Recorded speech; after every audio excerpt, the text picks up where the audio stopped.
Good evening. खुश रहो, स्वस्थ रहो, सभी को एक एक मोल आशीर्वाद।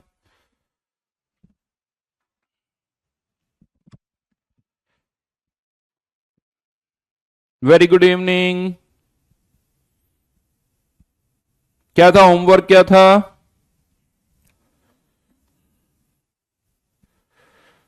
अच्छा। और इसके अलावा कुछ था क्या? नहीं था। ठीक है। आई एम फाइन, बिल्कुल बढ़िया जी, बढ़िया। बस वही दो क्वेश्चन थे ना, जिसकी हमें पीएच फाइंड आउट करनी थी। मतलब case one, find H plus and pH of 0.1 m acetic acid, जिसका के दे रखा था 10⁻⁻⁵ और 10⁻⁻⁵ एसिटिक एसिड, जिसका के दे रखा था वही 10⁻⁻⁵, राइट। इसके अलावा क्या था होमवर्क?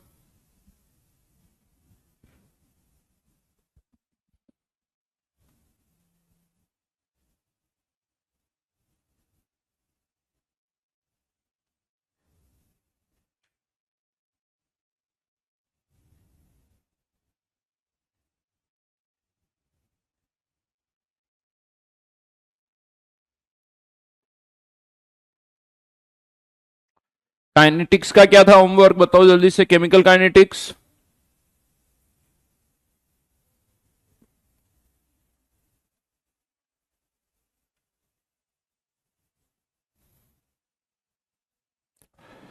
ओके, तो जल्दी से पहले केमिकल काइनेटिक्स डिस्कस कर लेते हैं, फिर आयनिक पर आएंगे।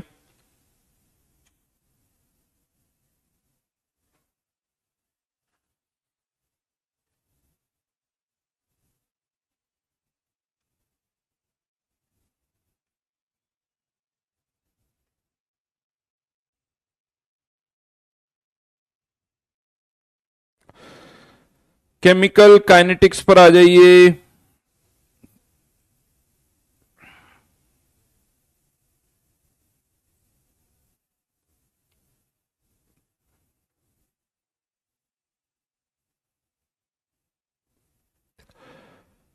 केमिकल काइनेटिक्स में पहले JEE advance, chemical kinetics JEE advance 1 से लेके 7 तक, बोलिए डाउट्स बोलिए।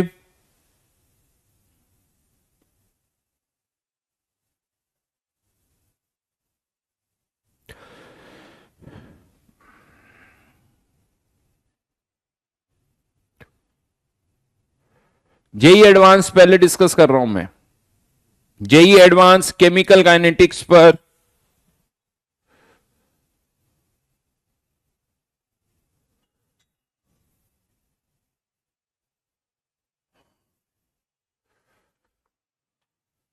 क्वेश्चन नंबर बोलो, जल्दी जल्दी बोलो।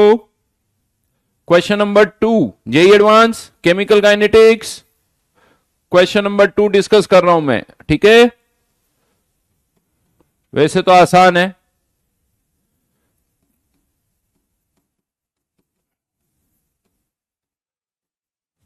इसमें हमें एक्सप्रेशंस दे रखे हैं।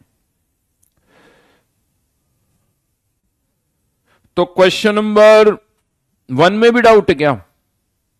1 2 3 4 सब।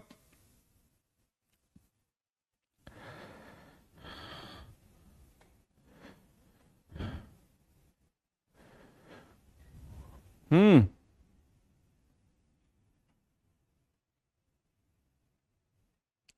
फर्स्ट नंबर, चलिए करते हैं। Pre exponential factor for forward reaction दे रखा है 10⁻15, for backward reaction 10⁻11।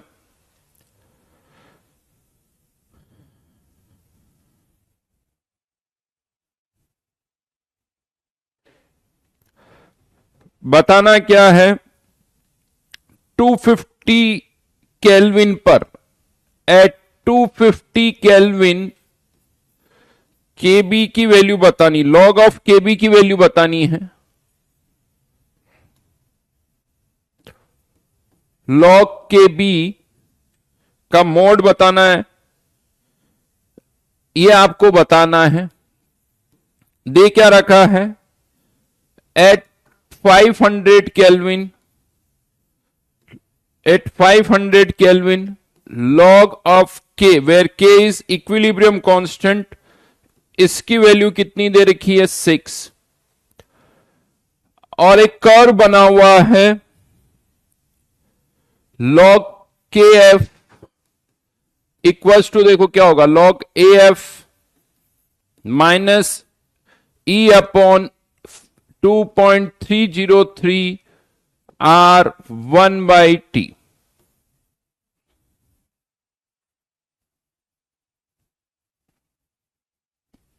Right,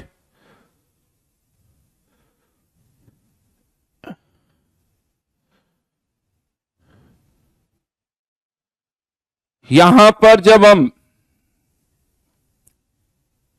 values put करेंगे, log kf की वैल्यू 9, log af की वैल्यू 10 की power 15 minus EA upon 2.303 r 1 upon T की वैल्यू 0.002।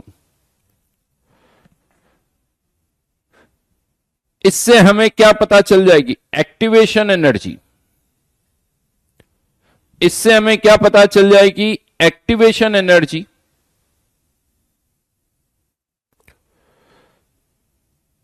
और अगर 1 अपॉन टी की वैल्यू 0.002 है, दैट मीन्स टेम्परेचर इज 0.002 यानी 1000 यानी 500 केल्विन।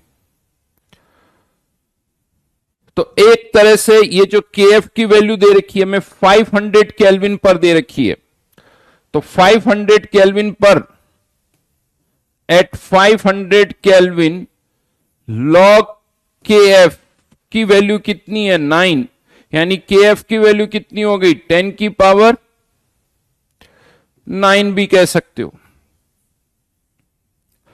और इक्विलिब्रियम कांस्टेंट की वैल्यू दे रखी log k, log k is what, basically log kf upon kb, या यूं लिख दो माइनस log kb, ये वैल्यू 6, ये वैल्यू 9, तो log kb। लेकिन ये सब किस टेम्परेचर पर है, एट 500 केल्विन, 500 केल्विन।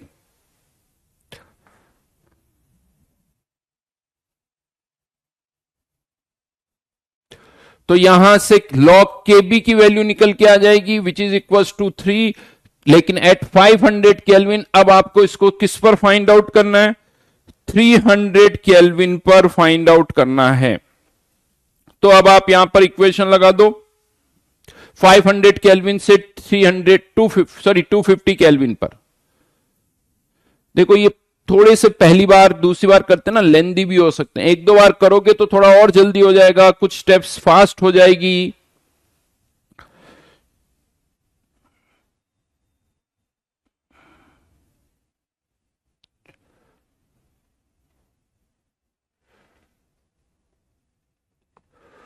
यहां से केबी की वैल्यू आई, लेंदी तो है ये बेटा, केबी की वैल्यू आई है। अभी अब आपको बैकवर्ड एक्टिवेशन एनर्जी निकालनी पड़ेगी। बैकवर्ड एक्टिवेशन एनर्जी निकालनी पड़ेगी क्योंकि ये तो केवल अभी फॉरवर्ड एक्टिवेशन एनर्जी आई है। बैकवर्ड एक्टिवेशन एनर्जी कैसे निकालोगे, KB equals to A B E की पावर माइनस ई ए, ये बैकवर्ड एक्टिवेशन एनर्जी के लिए ये वैल्यू निकालोगे, फिर आपको और एक स्टेप करनी पड़ेगी।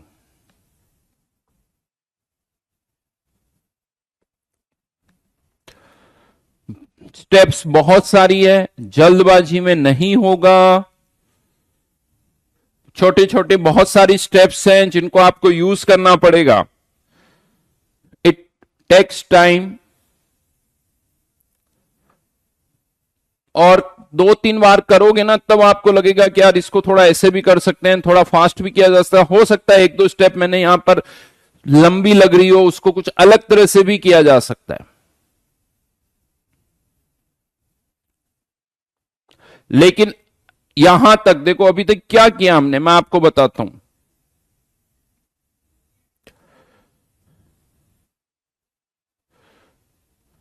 मैंने ये निकालने की जरूरत नहीं थी, मुझे ऐसा लग रहा है फॉरवर्ड एक्टिवेशन एनर्जी निकालने की जरूरत नहीं थी।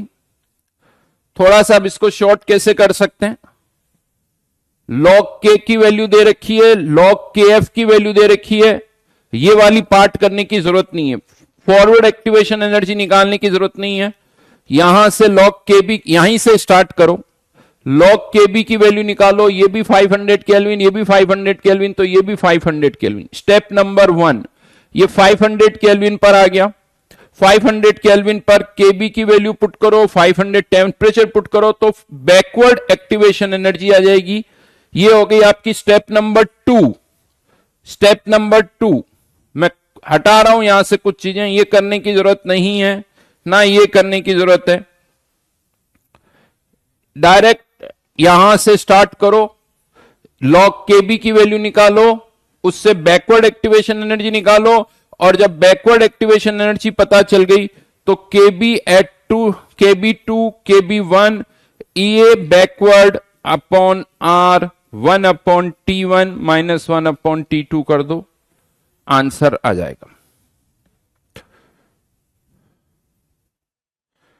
क्वेश्चन नंबर 2, क्वेश्चन नंबर 2,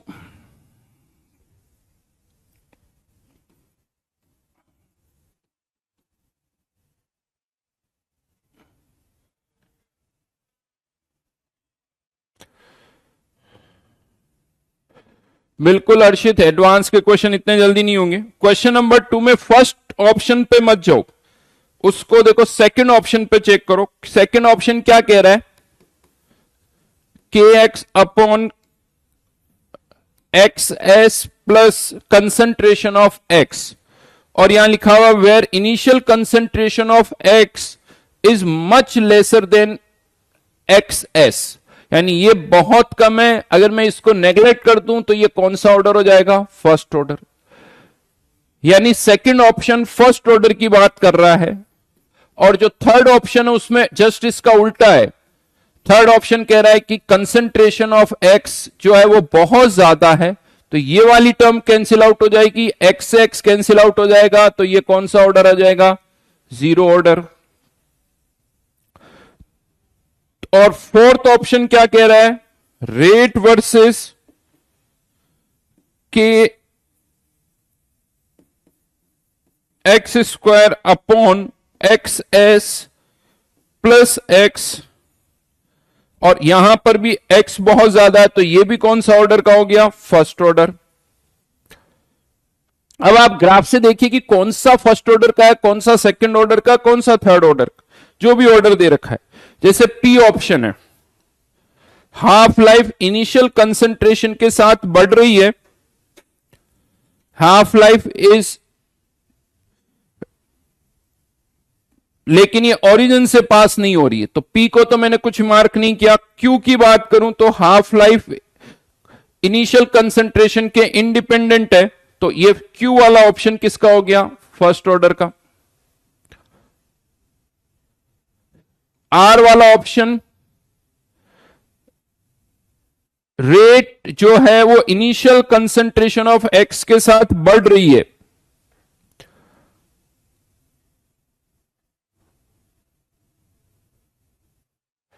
इसको भी अभी मार्क नहीं करने। एस वाला ऑप्शन जीरो ऑर्डर का है, कंसंट्रेशन टाइम के साथ लीनियरली कम हो रही है। टी ऑप्शन भी फर्स्ट ऑर्डर का है।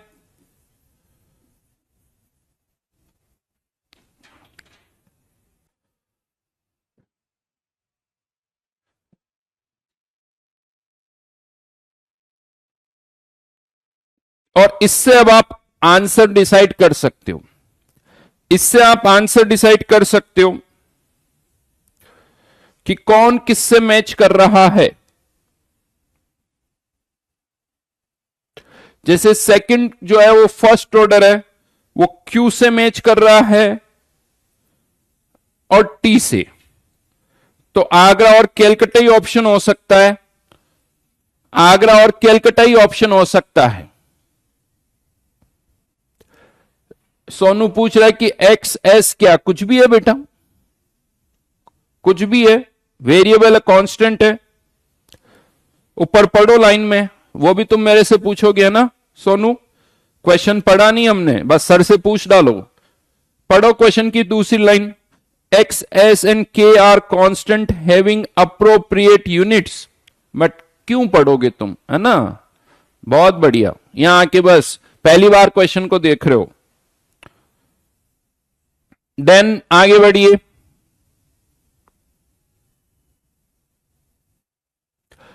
कैनी फर्स्ट पार्ट मत देखो, क्योंकि फर्स्ट पार्ट में क्या कहा जा रहा है कि under all possible initial concentration of x, तो वो तो कुछ भी हो सकता है यार, वो कुछ भी कर हो सकता है, वो जीरो ऑर्डर भी हो सकता है, वो फर्स्ट ऑर्डर भी हो सकता है, शायद वो सेकंड ऑर्डर भी हो सकता है।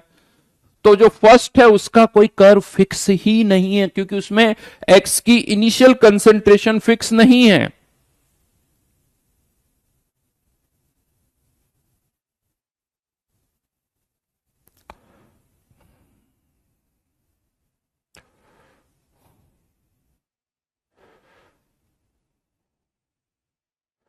Then next question, question number बोलिए आगे। देखिए सारे क्वेश्चन बहुत अच्छे हैं, बहुत ढंग से करोगे तभी समझ में आएंगे, और बहुत ढंग से करने की जरूरत है। अब आप देखो question number 1, question number 2, question number 3, 20 JEE advance 2023, 2021, 2020, सब टाइम टेकिंग है। क्वेश्चन नंबर 3 बहुत इंटरेस्टिंग क्वेश्चन है। Question number 3, 2x plus y converting into P, और यहां दे रखा है कि dp upon dt equals to K x. देखो ये p की टर्म में रेट लिखी हुई है, बट हमें यहां x है, इंटीग्रेट करना है, तो x की टर्म में चाहिए होगा, तो ये 1/2 minus D x upon D T करना पड़ेगा, minus D x upon D T, right. तो यहां पर अब जब आप इसे x की टर्म में लिख रहे हो, तो dx अपॉन dt जो कि equals to 2k into x, और मैं इस 2k को क्या लिख सकता हूं, k डैश, 2k को क्या लिख सकता हूं, k डैश। यही इस क्वेश्चन का मेन पार्ट है, यही सारी गड़बड़ होती है। कुछ आंसर k से निकलेंगे, कुछ आंसर k डैश से निकलेंगे। अब ये फर्स्ट ऑर्डर का एक्सप्रेशन हो गया, फर्स्ट ऑर्डर का, लेकिन अगर मैं इससे t हाफ का एक्सप्रेशन लिखता हूं, तो इससे टी हाफ का एक्सप्रेशन क्या आएगा, ln2 डिवाइडेड बाय के, नहीं डिवाइडेड बाय के डैश आएगा, डिवाइडेड बाय के डैश आएगा। क्वेश्चन में क्या गिवन है, इनिशियली एक्स के 2 मोल, वाई का 1 मोल लिया, 50 सेकेंड्स के बाद, 50 सेकेंड्स के बाद वाई की कंसंट्रेशन आधी हो गई। अगर देखो वाई की कंसंट्रेशन आधी हो गई तो एक्स भी आधा ही हो जाएगा, क्योंकि 1:2 में रिएक्ट करेंगे, ये 0.5 बचा तो ये 1 बचा, आधा हो गया ये भी, तो यानी 50 सेकेंड क्या हो गया, टी हाफ टाइम हो गया।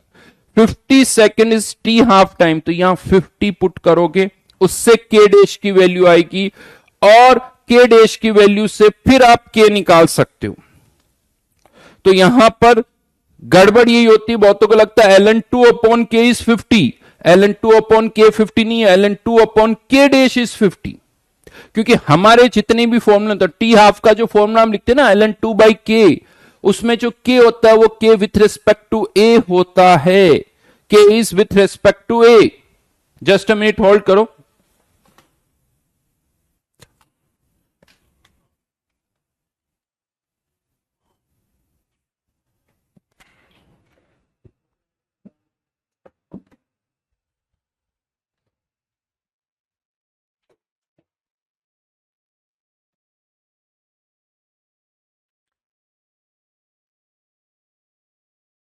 बहुत अच्छा क्वेश्चन है, देखो बेटा, अगर जेई में चाहते हो कि अंडर 1000 रैंक लानी है, ये सारी चीजें पता होनी चाहिए, नहीं तो लाइन से क्वेश्चन गलत होंगे, लाइन से गलत होंगे। आप थर्मोडायनेमिक्स कर चुके हो, काइनेटिक्स कर चुके हो, पिछले देखो 7 सालों के क्वेश्चन देखो। यही प्रॉब्लम है, जहां जेई मेंस में जनता 200 200 सवा 200 मार्क्स लाती है। आप सोचो ना कि 10,000 रैंक लाने के लिए आपको जेई मेंस में 210 220 मार्क्स चाहिए होते हैं। वहीं पर वो 10,000 स्टूडेंट जो 210 220 मार्क्स लाते हैं जेई मेंस में, जेई एडवांस में 100 110 पर गाड़ी अटक जाती है, 100 110 पर गाड़ी अटक जाती है, आधे भी नहीं रहते, क्योंकि इसके क्वेश्चन टफ आते हैं। तो यहां से के डैश की वैल्यू आप चाहो तो निकाल सकते हो, K dash equals to ln2 upon 50 which is twice K, which is twice के। तो यहां से के डैश और के दोनों की वैल्यू निकाल सकते हो, वो आप सॉल्व करके देख लेना क्या आता है। और उसके बाद रेट पूछी गई है। अब आपको के डैश की वैल्यू भी पता है, के की वैल्यू भी पता है। अब आप इनको रिलेट कर सकते हो एक दूसरे से। किसी और टाइम पर 50 सेकेंड्स पर एक्स की कंसंट्रेशन पता है, 50 सेकेंड्स पर एक्स की कंसंट्रेशन 1, तो वही के डैश आपका आंसर हो जाएगा। और उसके बाद आगे रिलेट कर सकते हो।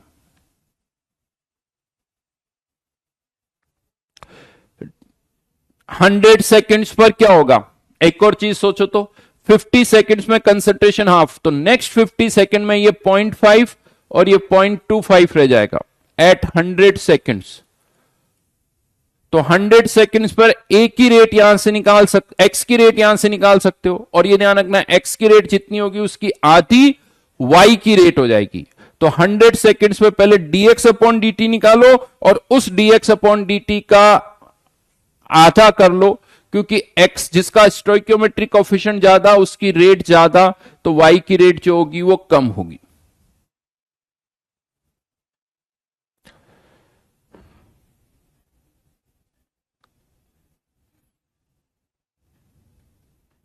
क्वेश्चन नंबर 4 कंपैरेटिवली आसान है। अनन्या का कहना, सर किसी किसी क्वेश्चन में ये नहीं समझ में आता कि स्टार्ट कैसे करें एडवांस के क्वेश्चन। अनन्या, ये सब तब समझ में आएगा जब आप इन एडवांस के क्वेश्चन को 2 3 3 बार करोगे, आदत डालोगे। देखो मैंने पहले भी आपसे कहा है, देखिए सिंपल सा बोलता हूं, fact is fact will remain fact.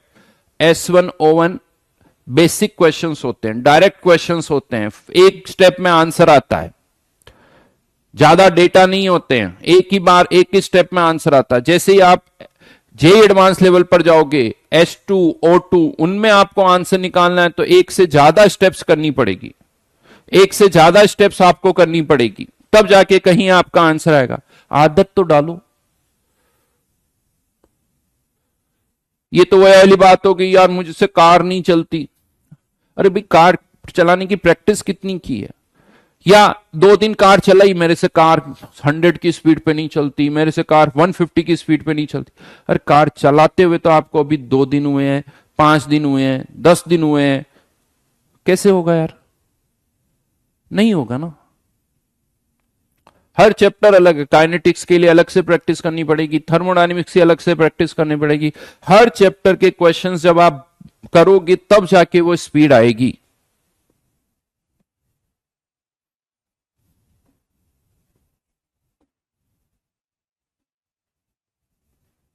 Question number 4, question number 4 ये आसान क्वेश्चन है, बट इसमें थोड़ी ऑर्गेनिक मिक्स है, वो जो आपको पता भी होगा। NaOH जो है OH आयन ब्रोमाइड की जगह पर आ गए उसी तरफ से, यानी ये एक फर्स्ट SN1 मैकेनिज्म की रिएक्शन है। और SN1 मतलब फर्स्ट ऑर्डर, SN1 मतलब फर्स्ट ऑर्डर। तो आपको फर्स्ट ऑर्डर के लिए बताना है कि कौन सा कर्व सही होगा, फर्स्ट ऑर्डर के लिए बताना है। तो वो अब आपको यहां पर देखना होगा कि फर्स्ट ऑर्डर के लिए कौन सा कर्व सही है।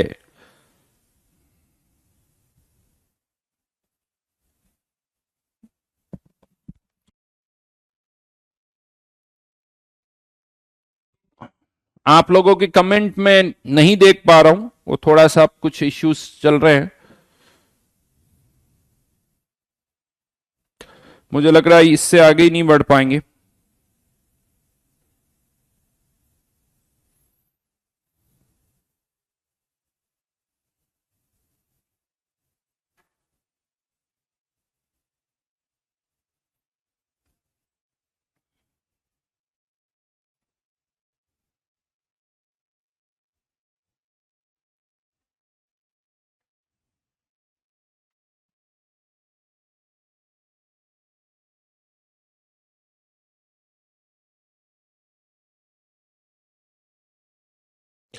आगरा ऑप्शन सही है, ये तो क्लियर। अब फॉर्मूला क्या होता हमारा, L N A naught upon A naught मतलब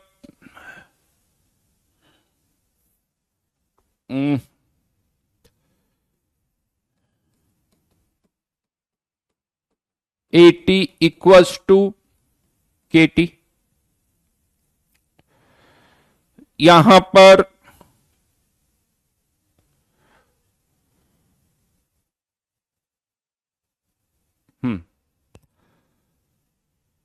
ए की जगह क्या है, reactant P naught upon P T equals to K T.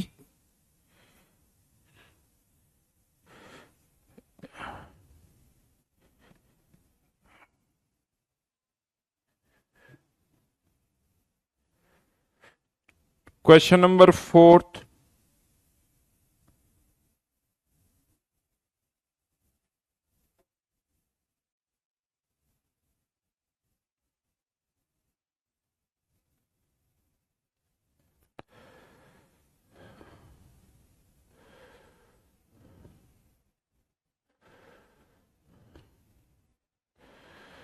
बाकी सारे ही ऑप्शन गलत है, उल्टा है। दिल्ली में अगर P naught upon P T होता तो सही होता, और क्यू अपॉन पी नॉट का जो कर्व है वो ऐसे होता है। तो सी ऑप्शन ऐसे होना चाहिए, और डी ऑप्शन जो है P naught upon P versus time होता तो वो कर्व कुछ ऐसे होता।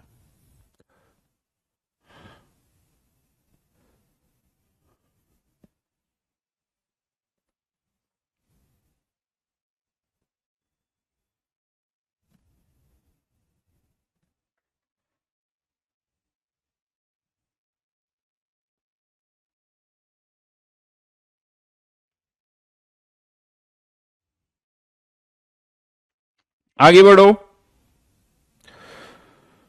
नेक्स्ट क्वेश्चन नंबर 5, ये आसान है, लेकिन क्वेश्चन नंबर 6 में एक गड़बड़ हो सकती है।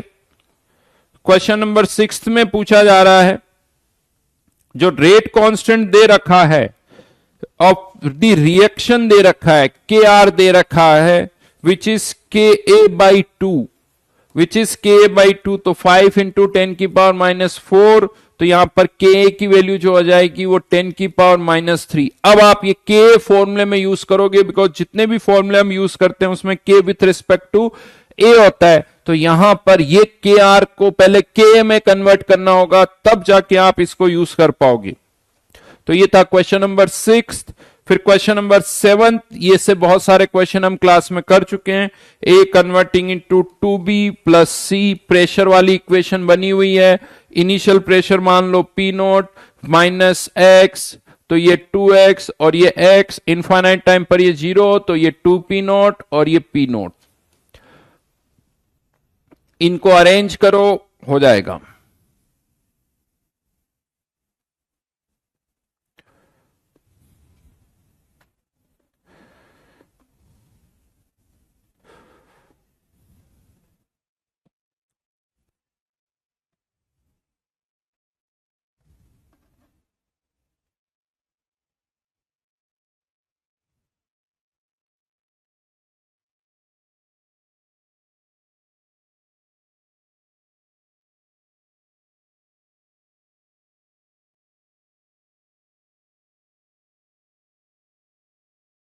राइट चलो एक सेकंड वेट करो, कमेंट नहीं दिख रहे हैं आप लोगों के।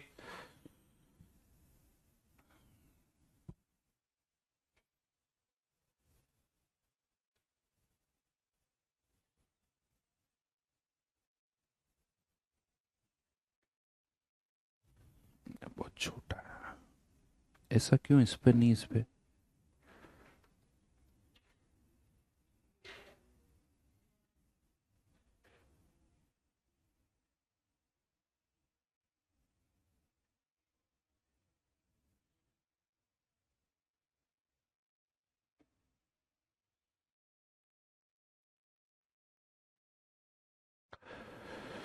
चलिए अब नेक्स्ट क्लास में करेंगे बाकी का होमवर्क।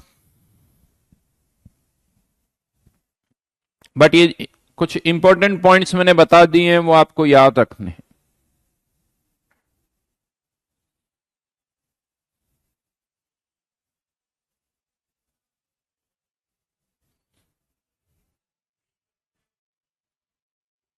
अब आयनिक से स्टार्ट करें, हम आयनिक पर आ जाते हैं।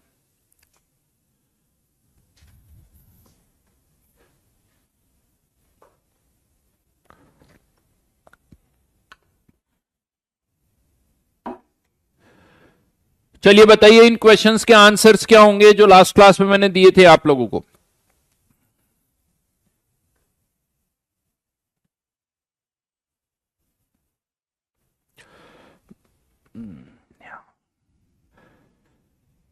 तो यहां पर लास्ट क्लास में जो केस 1 मैंने लिखा था, पहले तो ये चेक करते हैं कि ये केस 1 को ही बिलोंग कर रहे हैं या नहीं कर रहे हैं। तो concentration is greater than equal to 10⁻⁻6 and K into C is greater than equals to 10⁻⁻12।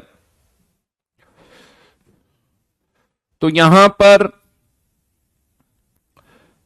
दोनों ही केसेस की अगर हम बात करें तो कंसंट्रेशन 10⁻⁻6 से ज्यादा है और K इंटू सी की वैल्यू भी 10⁻⁻12 से ज्यादा है। मतलब हम वाटर के कंट्रीब्यूशन को नेग्लेक्ट कर सकते हैं। तो ये हमेशा पहले चेक करो कि क्या ये केस 1 है या नहीं है। तो वाटर के कंट्रीब्यूशन को नेग्लेक्ट कर सकते हैं। अब फर्स्ट पार्ट आता है acetic acid converting into acetate ion plus H plus ion 0.1 minus x, x और एक्स। तो Ka equals to x square upon 0.1 minus x और Ka की वैल्यू दे रखी 10⁻⁻5। तो क्वेश्चन ये आता है कि क्या इस x को नेग्लेक्ट कर सकते हैं या नहीं कर सकते c के रेस्पेक्ट में। तो कंसंट्रेशन पता है, कैसे चेक करते हैं कि x नेग्लेक्ट होगा या नहीं होगा। तो चेक करो यहां पर K/C और K/C की वैल्यू यहां पर कितनी आ रही है 10⁻⁻4 विच इज लेस देन 10⁻⁻3 यानी x को हम यहां पर नेग्लेक्ट कर सकते हैं। तो यहां से x की वैल्यू कितनी आ जाएगी 10⁻⁻3। तो यहां पर x को नेग्लेक्ट किया जा सकता है और ये x ही क्या है H प्लस आयन कंसंट्रेशन। तो pH इक्वल्स टू कितना हो जाएगा 3। इवन अगर आप क्वाड्रेटिक बना के भी सॉल्व करोगे B²-4AC से भी करोगे आंसर यही आएगा। B²-4AC भी करोगे तब भी आंसर यही आएगा।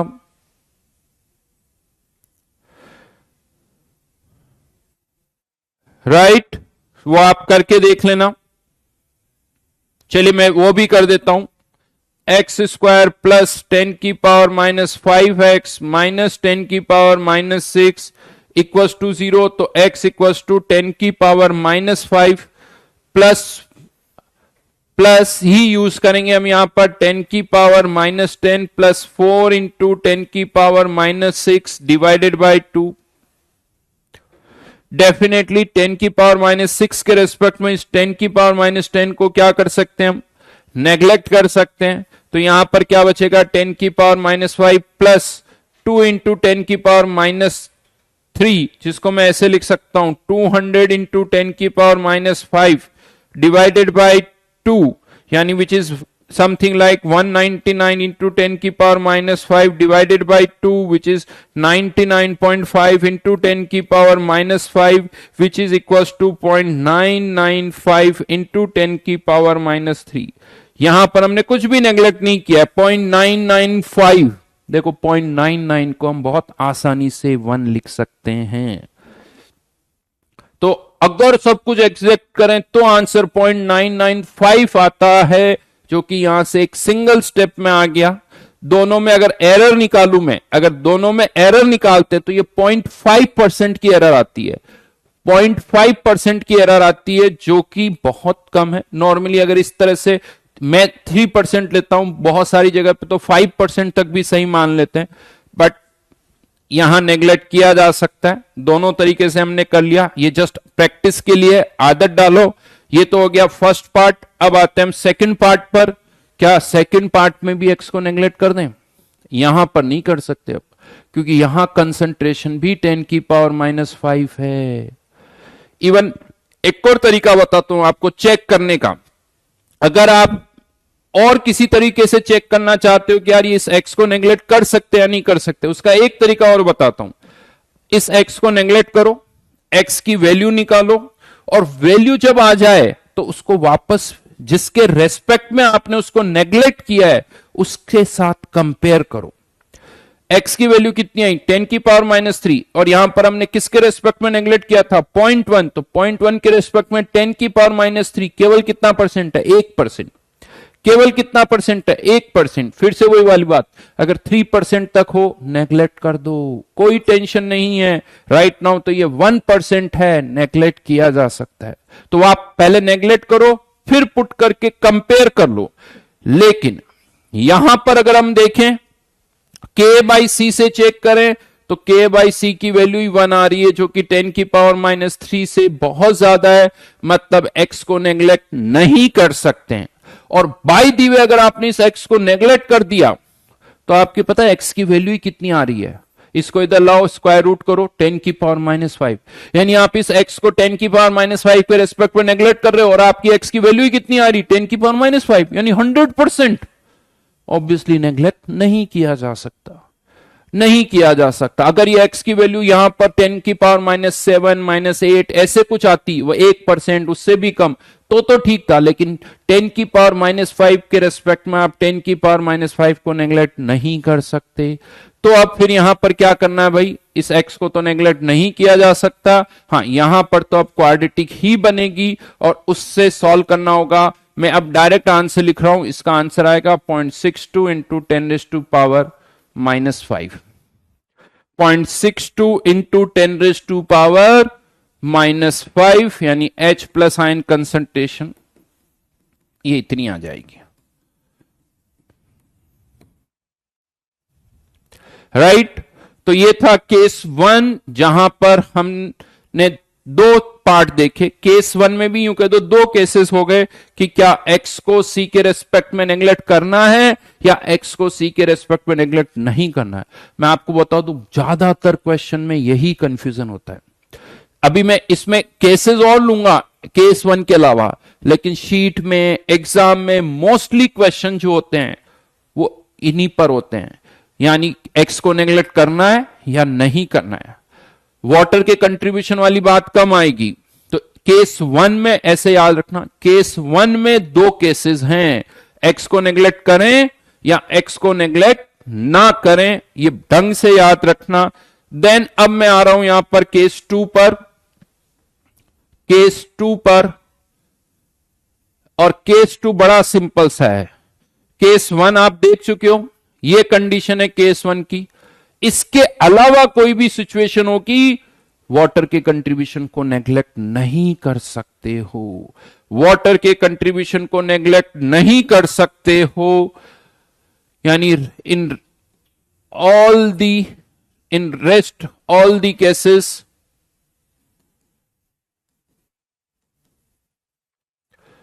H plus ion due to water cannot be neglected. उसे आप नेग्लेक्ट नहीं कर सकते हो. तो अब क्या होगा यहां पर? अब क्या होगा यहां पर,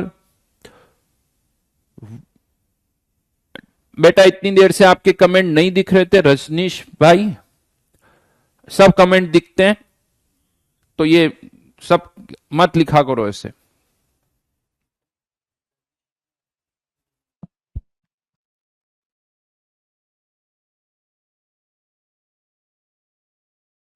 तो यहां पर can H plus ion due to water can not be neglected. अब यहां पर एसिड भी वीक है और वाटर भी एक वीक एसिड है, दोनों एक दूसरे पर क्या लगाएंगे, कॉमन आयन इफेक्ट। दोनों एक दूसरे पर क्या लगाएंगे, कॉमन आयन इफेक्ट। यहां पर अब हमें इसे सॉल्व करना है। C माइनस एक्स, एसिड से H प्लस आयन कितने आ रहे हैं, X, और वाटर से H प्लस आयन, ऐसे नहीं कि वाटर से 10 की पावर -7, नहीं, अब दोनों एक दूसरे पर कॉमन आयन इफेक्ट लगा रहे हैं। दोनों का डिसोसिएशन उतना नहीं होगा क्योंकि दोनों एक दूसरे पर कॉमन आयन इफेक्ट लगा रहे हैं। तो यहां से वाटर से H प्लस आयन आए Y, इससे H प्लस आयन आए X, तो कंटेनर में सॉल्यूशन में H प्लस आयन कंसेंट्रेशन जो है वो X प्लस वाई हो जाएगी, X प्लस वाई हो जाएगी। जब आप कभी भी K का एक्सप्रेशन लिखते हो K इक्वल्स टू, तो जो H प्लस की कंसेंट्रेशन होती है वो यहां पर, यानी कि इस रिएक्शन से जो H प्लस आयन आए हैं, कंटेनर में H प्लस आयन कंसेंट्रेशन, और कंटेनर में H प्लस आयन कंसेंट्रेशन कितनी है, X plus Y, A minus की concentration X upon C minus x, और यहां पर KW equals to X plus Y into Y. इसे साइमल्टेनियसली सॉल्व करना पड़ेगा। बहुत सारी जनता पता है क्या करती है, पानी के लिए अलग से सॉल्व कर देती है, वही 10 की पावर -7, इसके लिए x square upon C minus x, और फिर कह देते हैं सर इससे x और इससे 10 की पावर -7, तो x प्लस 10 की पावर -7 आंसर हो जाएगा, जो कि गलत है क्योंकि पानी से अब H प्लस आयन 10 की पावर -7 नहीं आएंगे। यहां पर इस तरह से इक्वेशन बना के इसको सॉल्व करना पड़ेगा, इस तरह से इक्वेशन बना के सॉल्व करना पड़ेगा। दो इक्वेशन, दो वेरिएबल, एक वेरिएबल है x, एक वेरिएबल है y, दो इक्वेशन है। लेकिन यहां पर भी मैं आपको बता दूं, कहने में तो बड़ा आसान है, दो इक्वेशन दो वेरिएबल, सॉल्व नहीं होगा, सॉल्व नहीं होगा। आप इसको सॉल्व नहीं कर सकते, अभी सॉल्व करोगे तो x की पावर 3 y की पावर 3 की इक्वेशन बन जाएगी, जिसे सॉल्व करना हमारे लिए पॉसिबल नहीं है। तो फिर क्या होगा, अब ये एग्जामिनर की हेडेक है कि उसे डेटा इस तरह से देने होंगे कि यहां पर ये C के रेस्पेक्ट में x जो है वो क्या हो जाए, नेग्लेक्ट हो जाए, C के रेस्पेक्ट में x जो है वो नेग्लेक्ट हो जाए। तो वो आप चेक कर सकते हो, वो डेटा इसी तरह से होंगे। तो वैसे तो ये मैं लिख रहा हूं कि if Ka by C is less than equals to 10 की पावर -3, हम इस x को क्या कर देंगे, नेग्लेक्ट कर देंगे, और ये होगा ही होगा, ये होगा ही होगा, क्योंकि अदरवाइज आप और हम सॉल्व ही नहीं कर पाएंगे। तो अब मैं इस C को इधर लेके चला जाऊं, तो यहां पर Ka into C equals to x plus Y into x, इस इक्वेशन को लिख लिया। दोनों को डिवाइड मत करो, ऐड कर दो, तो Ka into C plus KW equals to x plus y का इधर क्या आ जाएगा, होल स्क्वायर, होल स्क्वायर के बजाय इधर स्क्वायर रूट ले लेता हूं, और ये x प्लस वाई क्या हमारी H plus ion concentration. Direct formula use करो, डायरेक्ट यूज करो, बार बार इतना लिखने की जरूरत नहीं। अगर कहीं ऐसा दिखे तो कर सकते हो। दोनों ही वीक है, दोनों ही वीक है, ये वाला फॉर्मूला लगा दो, आंसर आ जाएगा। देखो ये भी बहुत आसान लग रहा है, इसलिए आसान है कि हाँ डेरिवेशन तो हो जाता है, बट जब जैसे ही क्वेश्चन आता है तो बहुतों को समझ में नहीं आता कि केस 1 में डालना है या केस 2 में डालना है। वो कैटेगरी डिसाइड करना है बस, जैसे ही पता चला कैटेगरी, फिर तो वैल्यूज ही पुट करनी है और कुछ नहीं करना है। और ये कोई थ्योरी नहीं है, ये सब क्वेश्चन है जो मैं आपको एज ए थ्योरी बता रहा हूं, ये सब क्वेश्चन है जो मैं एज ए थ्योरी आपको बता रहा हूं। अभी क्या होगा, इस पर मैं क्वेश्चन दूंगा ना, बड़ा आसान लगेगा। क्यों, हाँ सर ये क्वेश्चन है, ये फॉर्मूला है, वैल्यू पुट कर दूंगा, के की वैल्यू दूंगा, सी की वैल्यू दूंगा, खट से हो जाएगा। प्रॉब्लम तब आती जब एक क्वेश्चन में से ये डिसाइड करना होता कि केस 1 है या केस 2, वहां प्रॉब्लम होती है। लिख लिया ये वाला पार्ट आपने। ये था केस टू। केस टू, अभी मैं पहले एक केस थ्री और बताऊंगा, फिर इस पर क्वेश्चन दूंगा, फिर इस पर क्वेश्चन दूंगा। पहले एक और केस हम डिस्कस करेंगे, फिर इस पर क्वेश्चन आएगा, ठीक है। केस थ्री,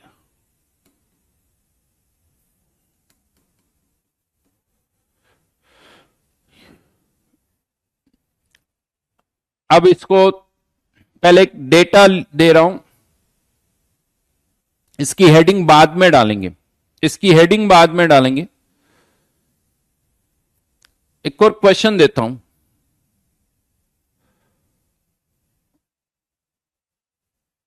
अभी हमने एक क्वेश्चन किया था 0.1 m,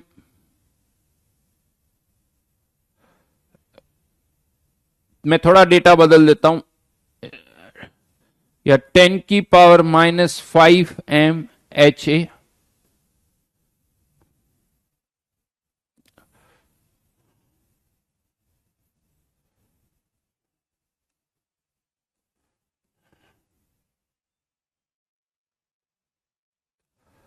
जिसका लेट्स से Ka की वैल्यू है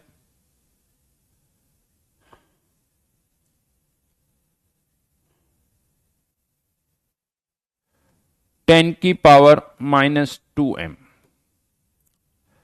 राइट।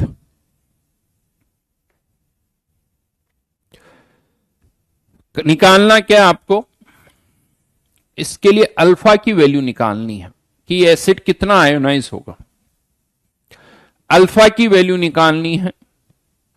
अब पहले तो ये सोचो, वैसे तो अभी केस थ्री है, लेकिन अभी यूं मानो कि अगर मैं आपसे कहूं कि ये केस वन में या टू में किसको बिलोंग करेगा, तो कंसंट्रेशन 10⁻⁻6 से ज्यादा, और K इंटू सी की वैल्यू भी 10⁻⁻12 से ज्यादा, यानी वाटर के कंट्रीब्यूशन को हम नेग्लेक्ट कर सकते। तो इसमें भी वाटर का कंट्रीब्यूशन तो हमें नहीं लेना है, लेकिन इसको केस वन से अलग क्यों रखा है वो अभी मैं बता रहा हूं। यूं तो देखा जाए तो सर ये तो केस वन ही हुआ है, बट स्टिल मैंने इसको केस वन से अलग क्यों रखा है वो लॉजिक बताता हूं। तो यहां पर अब हम क्या करेंगे, चलो एक काम करो, आप इसका अल्फा निकालो। अल्फा का एक्सप्रेशन कैसे लिखते हो, C1 - अल्फा, सी अल्फा, और यहां कंसंट्रेशन कितनी दे रखी, 10⁻⁻5, 10⁻⁻5, के की वैल्यू दे रखी है, कंसंट्रेशन पता, जल्दी से अल्फा निकाल के बताओ। देखो जल्दी से अल्फा निकाल के बताओ।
चलिए, एक्चुअली मैं आप लोगों के कमेंट नहीं देख पा रहा हूं अभी राइट नाउ, तो वो थोड़ा इश्यू है, बट होपफुली आपने सॉल्व कर लिया होगा।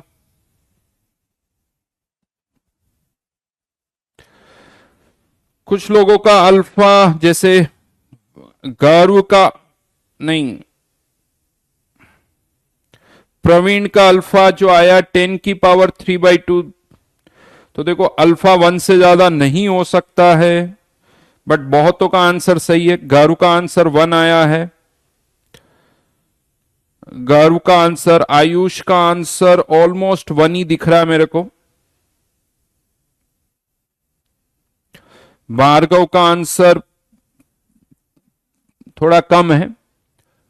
तो चलिए मैं आपको बताता हूं कि 10⁻², C alpha square upon 1 minus alpha, C की value 10⁻⁵ alpha square 1 minus alpha, ये इधर आ जाएगा तो 10⁻³ alpha square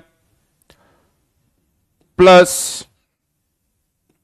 10⁻³ alpha minus 10⁻³ equals to 0, alpha equals to 10⁻³ ये जल्दबाजी में गड़बड़ हो जाती, कभी आदत होती है ज्यादातर 10⁻³ लिखने की, तो यहां पर भी हम 10⁻³ को भी 10⁻³ लिख देते हैं, वो ध्यान रखना। B square which is 10⁻⁶ 4 into 10⁻³ upon 2। यहां पर अब क्या होता है, देखिए ये जो अप्रोक्सीमेशन के रूल्स होते हैं ना, ये नहीं कि हर जगह एक ही तरीके से सब नहीं चलता बेटा, थोड़ा थोड़ा चेंज होता है रूल्स अप्रोक्सीमेशन के। ऐसा नहीं कि एक जो चीज बोली हर जगह वो कॉपी करोगे तो गड़बड़ हो जाएगा। अब यहां पर एक प्रॉब्लम क्या होती है, 10⁻⁶ के रेस्पेक्ट में अगर मैं इसको नेग्लेक्ट कर दूं, जो कि लग रहा है क्योंकि 1% से कम है, तो ये वैल्यू भी 10⁻⁶ का स्क्वायर रूट 10⁻³, ये 10⁻³ बट माइनस साइन के साथ, अल्फा क्या हो गया 0, अल्फा क्या हो गया 0 हो जाएगा, यानी आयोनाइज ही नहीं हो रहा। नहीं, ये पता है क्या हो गया, actually it is something like that कि 1000 माइनस 1000 प्लस 1। अब कोई पूछेगी बताओ ये वैल्यू कितनी होगी, तो आपने क्या किया पहले, सर 1000 के रेस्पेक्ट में तो 1 बहुत कम है, तो एक काम करते हैं 1000 के रेस्पेक्ट में 1 को नेग्लेक्ट कर देते हैं और फिर 1000 माइनस 1000, आंसर इज 0। यहां पर अब ये 1 नेग्लेक्ट नहीं होगा क्योंकि ये 1000 से बहुत कम है, लेकिन जो भी डिफरेंस आ रहा है वो 1 के कारण ही आ रहा है, 1 के कारण आ रहा है, उसको नेग्लेक्ट नहीं कर सकते। सिमिलरली यहां पर ये वैल्यू इसके रेस्पेक्ट में बहुत कम है, लेकिन जो भी डिफरेंस आ रहा है वो इसी के कारण आ रहा है, इसीलिए इसको अब आप नेग्लेक्ट नहीं कर सकते, क्योंकि इसको जैसे ही नेग्लेक्ट करोगे आंसर 0 हो रहा है। तो फिर क्या करें, प्रॉब्लम है कि इसको कंसिडर कैसे करें, तो उसका एक तरीका है, यस बाइनोमियल एक्सपांशन। 10⁻⁶ को कॉमन लो, बाहर आ जाएगा 4 इंटू 10⁻³ की power half divided by 2, 10⁻³ plus 10⁻³ binomial expansion करें हम यहां पर, सिंस x बहुत कम है तो हायर ऑर्डर टर्म्स को नेग्लेक्ट कर सकते हैं हम, तो 1/2 इंटू 4 इंटू 10⁻³ अपॉन 2, और हायर ऑर्डर टर्म्स को नेग्लेक्ट कर दिया। अब आप ब्रैकेट को ओपन करो तो ये 1 ओपन करोगे, इससे कैंसिल आउट हो जाएगा, ये 10⁻³ 10⁻³ 1, 4 डिवाइड बाई 2 डिवाइडेड बाई 2 1, यानी alpha equals to 1, alpha equals to 1, यानी ये वीक एसिड 100% आयोनाइज हो रहा है, ये वीक एसिड 100% आयोनाइज हो रहा है। सब जगह सही लिखा है बेटा, बिल्कुल सही, ये कॉमन ले लिया बेटा 10⁻⁶, तो यहां पर 10⁻⁶ कॉमन लूंगा तो यहां 10⁻³ बचेगा, क्या नहीं, यानी ये वीक एसिड वीक नहीं रहा, ये वीक एसिड वीक नहीं रहा है, ये वीक एसिड क्या हो गया, स्ट्रॉन्ग हो गया, क्योंकि अल्फा, इसका अल्फा 1 है। नॉर्मली मैं क्या कहता हूं कि जिसका के 10⁻⁴ 10�5 1 से बहुत ज्यादा होता है वो एसिड स्ट्रॉन्ग होते हैं, लेकिन ये एसिड जिसका के 1 से कम है ये भी स्ट्रॉन्ग हो गया। क्यों, क्योंकि आपने इसकी कंसंट्रेशन को बहुत कम कर दिया, कंसंट्रेशन को बहुत कम कर दिया। ऑस्टवाल्ड डाइल्यूशन लो, कंसंट्रेशन कम, अल्फा ज्यादा, अल्फा ज्यादा, मतलब यहां पर आप इस वीक एसिड को किसकी तरह ट्रीट कर सकते हो, स्ट्रॉन्ग एसिड की तरह। दिखने में ये वीक एसिड दिख रहा है, बट बिहेव किसकी तरह से कर रहा है? ये स्ट्रॉन्ग एसिड की तरह बिहेव कर रहा है ये। तो हमें कैसे पता चलेगा कि कब कौन सा एसिड वीक एसिड स्ट्रॉन्ग की तरह बिहेव करेगा? हमें कैसे पता चलेगा? तो यहां पर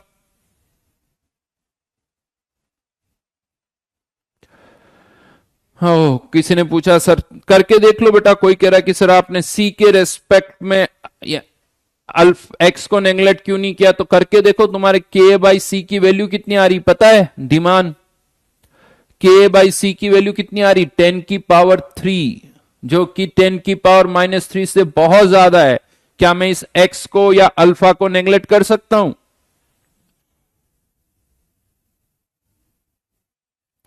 तो यहां पर अब एक सिचुएशन दे रहा हूं, एक कंडीशन दे रहा हूं, अगर कभी भी कहीं पर भी ये जो वीक एसिड दिख रहा है आपको, लेकिन उसका के चाहो तो इसमें डाल, if K A by C is greater than 100, if K by C is greater than 100, यानी कम से कम 100 टाइम्स तो होना ही चाहिए, then weak acid can be treated as strong acid. उसे वीक नहीं, उसे स्ट्रॉन्ग मानो, और इतना करने की जरूरत ही नहीं है। नेक्स्ट टाइम ये क्वेश्चन आएगा और कोई मुझसे पूछे कि बताओ, कोई पूछे कि H प्लस आयन कंसेंट्रेशन क्या होगी, मैंने के देखा, मैंने कंसेंट्रेशन देखी, और के जो है कंसेंट्रेशन का रेशियो लिया जो कि 100 से ज्यादा है, तो मैं कह दूंगा ये स्ट्रॉन्ग एसिड की तरह बिहेव करेगा, यानी इसका जो अल्फा होगा वो 1 होगा, तो H प्लस आयन कंसेंट्रेशन भी 1 होगी। खत्म खत्म। और जिसको ये नहीं पता आप समझ जाओ वो क्या करेगा भाई, जिसको ये बात नहीं पता वो कितनी देर तक क्या करेगा वो आप समझ जाना, और जिसको ये पता है खट से आंसर आ जाएगा।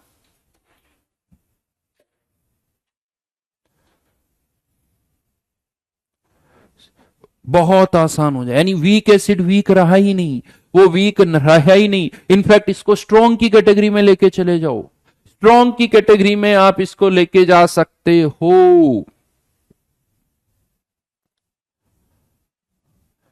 नैतिक बेटा ये सब करो, अब ये इतना बता दिया ना, अगर ये भी मैं बताता रहा तो फिर तो ऐसा लगता है कि हम 9th-10th के एग्जाम देने की तैयारी कर ले ना। वो फिर वैसे करो, मेन चीज जो मैं बता रहा हूं, बाकी सारी चीजें मैं एक्सपेक्ट करता हूं कि ये सब समझ में आए। अगर तुमसे यहां से यहां तक सॉल्व करना भी मुझे बताना पड़ेगा, अब इतना हिंट दे दिया बाइनोमियल, लेकिन वो बाइनोमियल लगाने के बाद वो भी मैं समझाऊं, तो फिर भाई कर रही क्यों हो? हाँ, वो भी मुझे समझाऊं, ये बाइनोमियल भी कैसे सॉल्व होगी, तो छोड़ो फिर। तो फाइनली 3 केसेस लिए, इसको अलग इसलिए किया गया क्योंकि ये एसिड ही वीक नहीं रहा है, एसिड ही वीक नहीं रहा है, तो इसीलिए इसको अलग से ट्रीट कर लिया हमने। बट यानी नेक्स्ट टाइम अगर ये क्वेश्चन आता है, सुन लो, तो अगर मैं इसकी जगह HCl भी लिख देता हूं, यानी यू मान लो कि इसको मैंने मान लिया ये HA नहीं है, ये तो HCl है, आप इसको हटाओ और इसको ऐसे लिखोगे, नहीं ये वीक एसिड वीक नहीं रह गया, अब आप इसको ऐसे लिख दो 10⁻⁵ MHCl, सॉल्व कर दो, आंसर वही आएगा। ये हेडिंग अच्छी तरह से डाल देना। चलो एक दो क्वेश्चन यहां पर, एक क्वेश्चन, 2-3 क्वेश्चन दे रहा हूं जो इन्हीं पर बेस्ड है। फर्स्ट वन,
अभी करने बेटा, अभी करने, क्या नहीं करो इनको।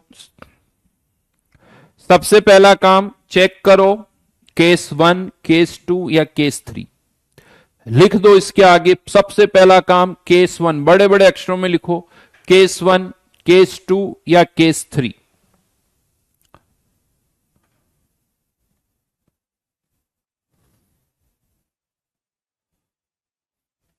वो पहला स्टेप होगा।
भार्गव के आंसर्स आ गए हैं। Bhargava 7 - log of √2। देखो log √2 की वैल्यू बड़ी आसानी से निकाल सकते हो, है ना। तो उसको थोड़ा सा करो, बिकॉज log √2 का मतलब क्या हो गया, 2 की पावर हाफ, और ये क्या हो जाता है 1/2 log 2, और 1/2 log 2 की वैल्यू निकालो।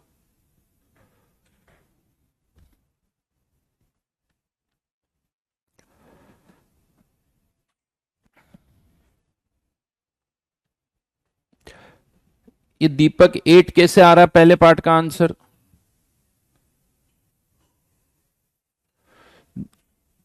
है दीपक? वाह बेटा वाह, अलग ही दुनिया में जी रहे हो।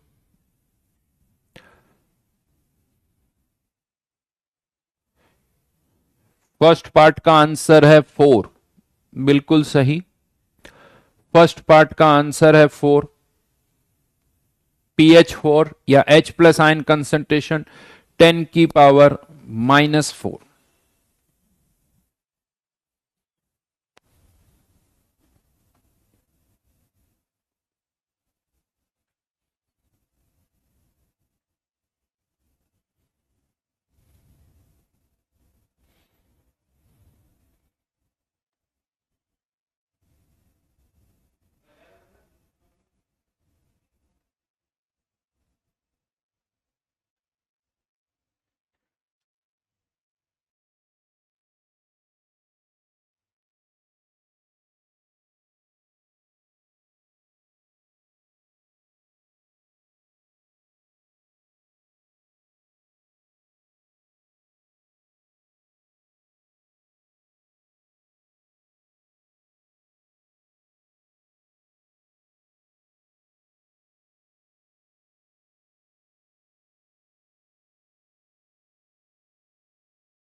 अच्छा, अगर हम थोड़ा सा सोचें कि ये केस 1 है, 2 है, 3 है या 4 है, पहले इस पर अच्छी तरह से दिमाग लगा लेना। केस 1, 2, 3, 4, पहले ये लिखो, देखें यहां पर केस 1, 2, 3 क्या है, ये 4 तो था ही नहीं, खैर सॉरी। पहले ये लिख दो यहां पर।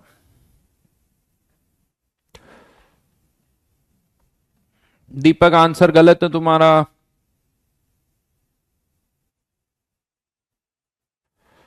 सबका एक साथ लिखो। ऐसे कॉमा लगा के भी लिखते हो 1 1 2 3 या 1 2 3 1, ऐसे कुछ भी 1 1 2 3। लक्ष्य ने लिखा है 1 1 2 3। केस 1 केस 2 केस 1 किसी ने लिखा है, कार्तिक ने लिखा है 1 2 1 3। बिल्कुल सही कार्तिक ने जो लिखा है 1 2, वापस से 1 और ये 3। पहली चीज तो ये सही सही समझ में आना चाहिए।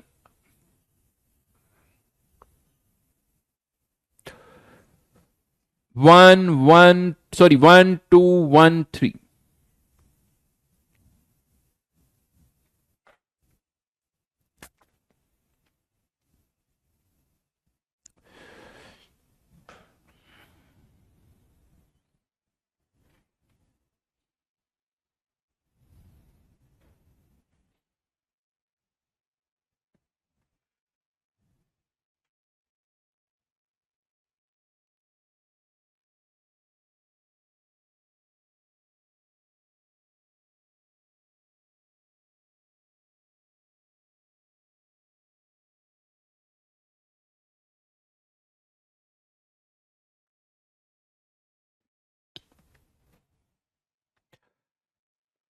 ओह, अभी कमेंट का बीच बीच में इश्यूज चल रहे हैं भाई, तो बीच बीच में आपके कमेंट मुझे नहीं दिख रहे हैं।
चलिए जी, तो यहां पर ये केस 1 है और यहां पर के A by C be less की वैल्यू है 10⁻⁻⁴ which is less then 10⁻⁻3।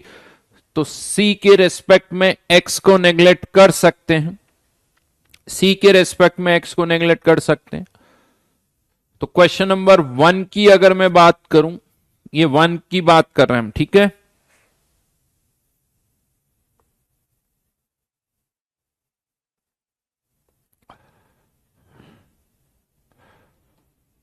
Question number 1, तो यहां पर 10⁻⁻⁶ x square upon 10⁻⁻² minus x, x को नेग्लेक्ट कर दो तो ये आंसर आ जाएगा x इक्वल्स टू 10⁻⁻⁴ यानी ph equals to 4। Question number 2, question number 2, ये केस 2 है, वाटर का कंट्रीब्यूशन लेना पड़ेगा। वाटर के कंट्रीब्यूशन को नेग्लेक्ट नहीं कर सकते हो। मैं डायरेक्ट फॉर्मूला लिख रहा हूं, K into C plus K W equals to H plus ion concentration. Values put करो यहां पर, 10⁻⁻10 इंटू 10⁻⁻4 प्लस 10⁻⁻14 और यह आता है √2 इंटू 10⁻⁻7 और pH equals to 7 minus log of √2, जिसको आपको सॉल्व करोगे तो 6.85 आ जाएगा। 6.85।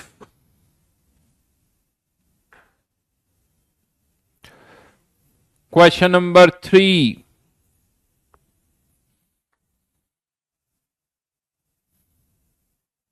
क्वेश्चन नंबर 3, ये फिर से केस 1 है, वाटर का कंट्रीब्यूशन नेग्लेक्ट हो गया, लेकिन यहां पर सी के रिस्पेक्ट में एक्स को नेग्लेक्ट नहीं कर सकते हो।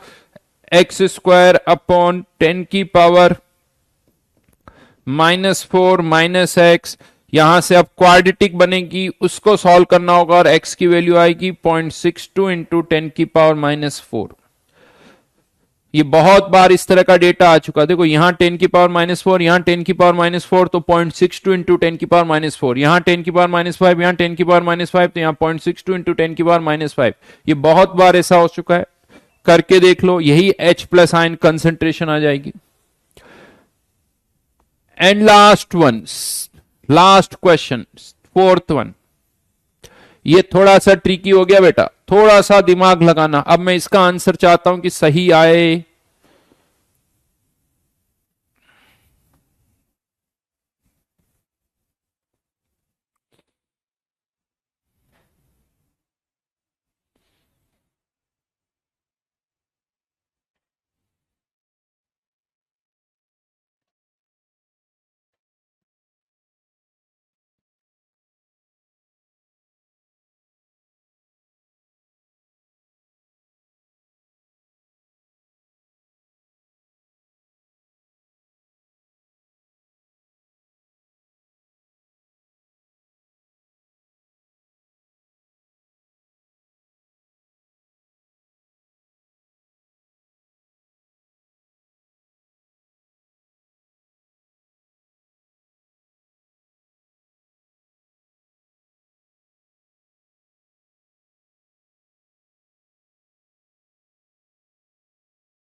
बिल्कुल सही, किसी ने आंसर लिखा है, हार्दिक ने आंसर लिखा है।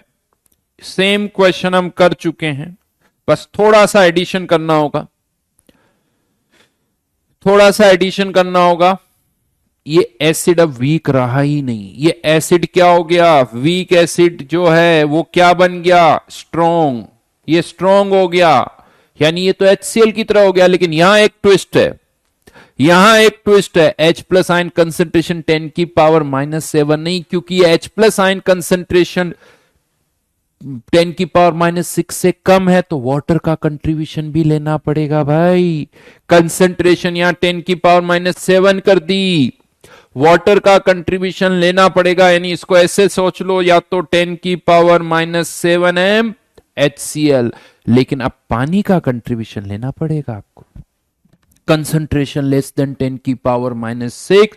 और ये सेम क्वेश्चन में करवा चुका हूं, फिर से याद, वाटर पर इसका कॉमन आयन इफेक्ट लगेगा। रिकॉल करो, क्वेश्चन देखो, पुराने क्वेश्चन देख लेना, समझ में आ जाएगा। वाटर पर इसका कॉमन आयन इफेक्ट लगेगा। ये सारी स्टेप्स हम ऑलरेडी कर चुके हैं। 10⁻⁷ प्लस x, और ये x इक्वल्स टू 10⁻⁴।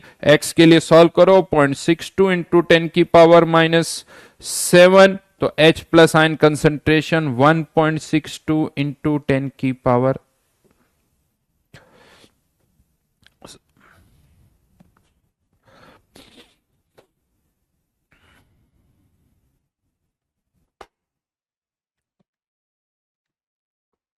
यस, यूं कह दो ये स्ट्रॉन्ग का केस 2 हो गया, स्ट्रॉन्ग का केस 2 हो गया। और देखो इन क्वेश्चंस को ढंग से कर लो, कहीं गाड़ी नहीं अटकेगी आप लोगों की, कहीं गाड़ी नहीं अटकेगी।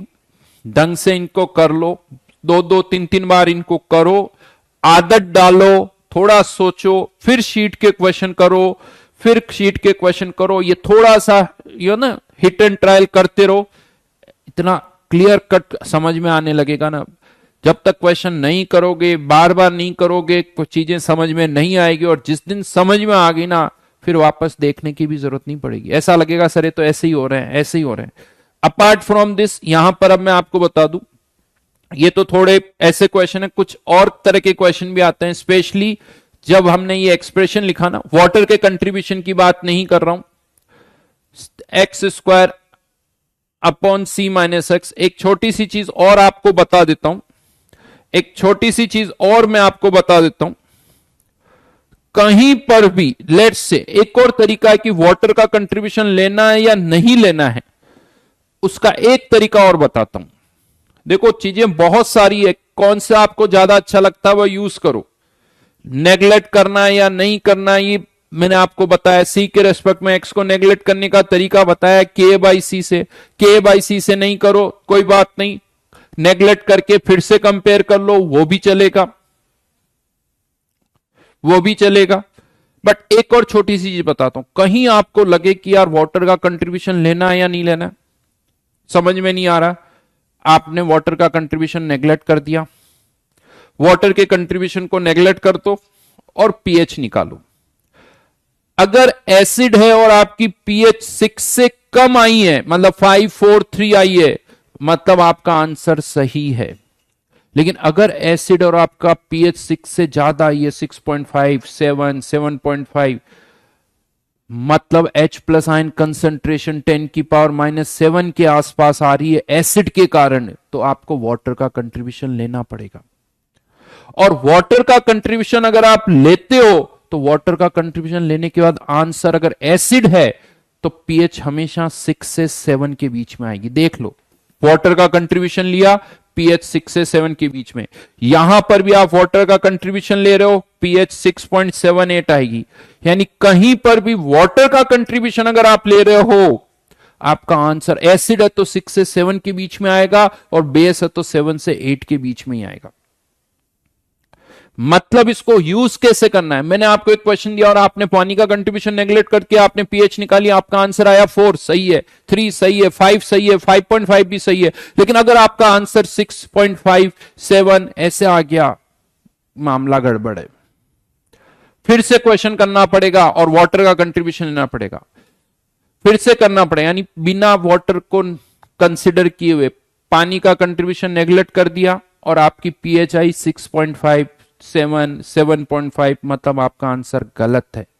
फिर से करो, लेकिन अब वापस वाटर का कंट्रीब्यूशन लेना पड़ेगा। लेकिन अगर आपने वाटर का कंट्रीब्यूशन नेगलेक्ट किया और आपका आंसर आया पीएच इक्वल्स टू 5, सही है, वाटर का कंट्रीब्यूशन लेने की कोई जरूरत नहीं है। राइट, होपफुली मेरी बात समझ में आई होगी। और अब कुछ क्वेश्चन रिवर्स में आते, जैसे इसको मैं ऐसे पुट करूं कि अगर मैं कह दूं कि एक सॉल्यूशन की पीएच 5 है, पीएच ही 5 है, तो क्या जिसने ये पीएच निकाली है उसको वाटर का कंट्रीब्यूशन लेने की जरूरत पड़ी होगी? एक सॉल्यूशन की पीएच अगर मैंने निकाली 5 है और मैंने वाटर का कंट्रीब्यूशन नेगलेक्ट किया, तो सही किया या नहीं किया, ये बता दो। अगर मैं पीएच निकाल रहा हूं, मैंने वाटर के कंट्रीब्यूशन को नेगलेक्ट कर दिया और मेरा आंसर आया 5, तो क्या वो सही है या नहीं है?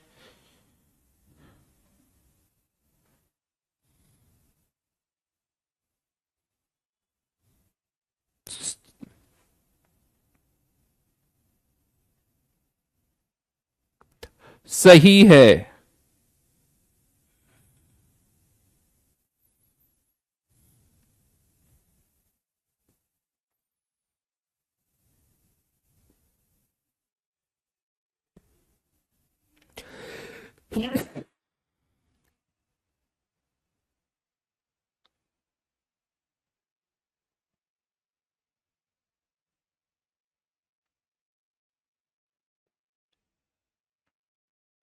राइट, पीएच अगर 5 है, पीएच 4 है, नहीं, वाटर के कंट्रीब्यूशन की को लेने की जरूरत नहीं है।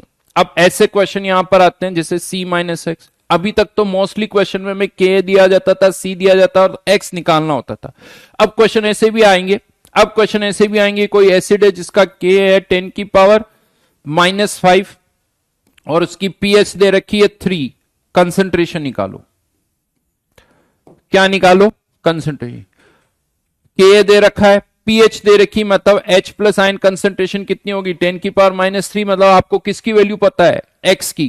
के पता है, X पता है, किसके लिए सॉल्व करना है? C के लिए सॉल्व करना है। अब यहां डाउट आता है कि C के रेस्पेक्ट में X को नेगलेक्ट करें या ना करें। तो पहली चीज इसमें डाउट क्या है? अरे भाई यहां तो जब x की वैल्यू ही पता है तो क्वाड्रेटिक तो बनी नहीं रही है। जब मुझे x की वैल्यू ही पता है तो क्वाड्रेटिक तो बनी नहीं रही, तो क्यों इतना दिमाग लगाऊं? x की वैल्यू पुट करो, k की वैल्यू पुट करो और c निकालो, जो नेग्लेक्ट होना है वो अपने आप हो जाएगा। तो बहुतों के दिमाग में आता है सर कि k दे रखा है, x दे रखा है, नेग्लेक्ट करना है नहीं करना। अरे भाई x निकालना है तो दिमाग लगाओ ना, क्योंकि x निकालने में नेग्लेक्ट करने पर फायदा मिलता है कि क्वाड्रेटिक ना सॉल्व करनी पड़े। यहां तो x ऑलरेडी पता है, क्वाड्रेटिक बन नहीं रही है, सिंपल सी एक इक्वेशन बन रही है, तो कोई दिमाग नहीं।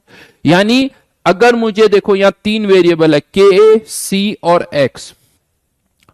अगर मुझे x के साथ k दे रखा है या x के साथ c दे रखा है, अगर मुझे x पता है, वैल्यूज पुट करके सॉल्व करो, क्वाड्रेटिक नहीं बन रही है, दिमाग नहीं लगाना है, दिमाग नहीं लगाना है। समझ में आ गई मेरी बात? ये याद रखना। तो ऐसे क्वेश्चन भी आएंगे, इन तीनों में से कोई भी 2 दे रखा होगा, तीसरा हम फाइंड आउट कर सकते हैं। अब मैं यहां पर आपको शीट में से होमवर्क दे रहा हूं। आयनिक इक्विलिब्रियम की शीट शायद अपलोड हो चुकी होगी, आयनिक इक्विलिब्रियम की शीट अपलोड हो चुकी होगी।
जस्ट अ मिनट, होमवर्क दे रहा हूं मैं आपको, थोड़ा सा देख लेता हूं।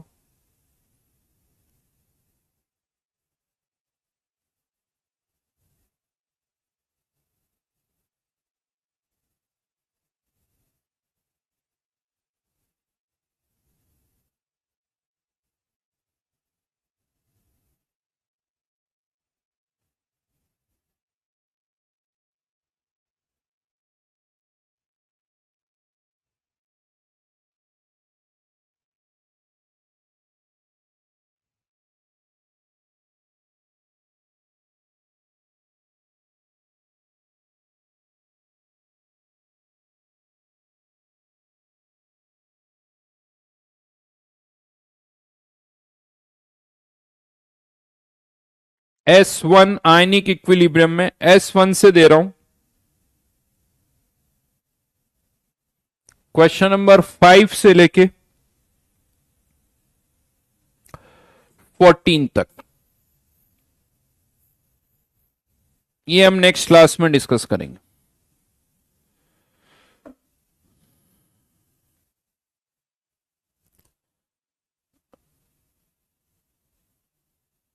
ठीक है, सॉल्यूशन चैप्टर बेटा सीबीएसई बोर्ड में भी है, जेई के सिलेबस में भी है। हो जाएगी शीट अभी थोड़ी देर में, डोंट वरी। आयनिक इक्विलिब्रियम से ये होमवर्क है, आयनिक से। ठीक है, बाय बाय।